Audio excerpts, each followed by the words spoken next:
Why are excessive temperatures so lethal for a child? Both children and adults can suffer from hyperthermia. It starts when the body's internal temperature rises above 100 degrees Fahrenheit.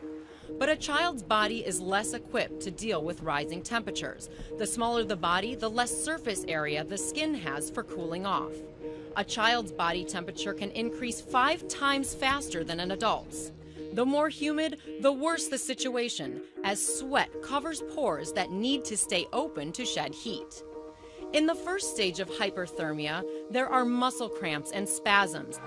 These cramps typically start in larger muscles and move their way down. Eventually, the tongue protrudes forward. Next is a mild state of shock and profuse sweating. At this stage, blood vessels enlarge as they try to get rid of heat. Heart rate races and skin becomes clammy and pale.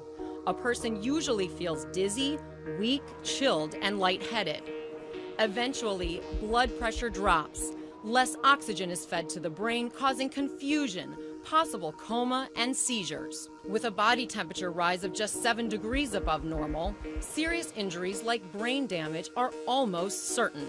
Any hotter, and life is at risk. At this stage, there's shock and deep, rapid gasps for breath as the body makes its final attempt to blow off heat. With prolonged heating, cells start to break down and tissues swell.